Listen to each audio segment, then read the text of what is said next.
The Ministry of Health has stated that the current dengue fever outbreak in Jamaica is primarily caused by dengue virus type 2, DENV2.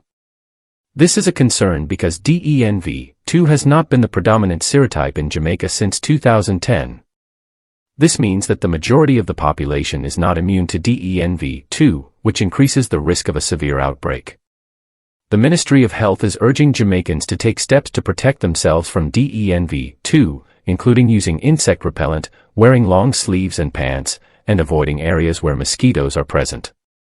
If you experience any of the symptoms of dengue fever, such as fever, headache, muscle and joint pain, nausea, and vomiting, please see a doctor right away.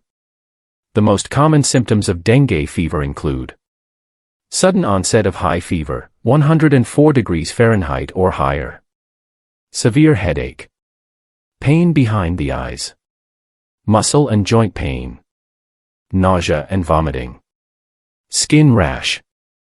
In some cases, dengue fever can develop into a more severe form of the disease known as dengue hemorrhagic fever or dengue shock syndrome. These forms of dengue fever can be life-threatening. There is no specific treatment for dengue fever. Treatment is supportive and aimed at relieving symptoms and preventing complications.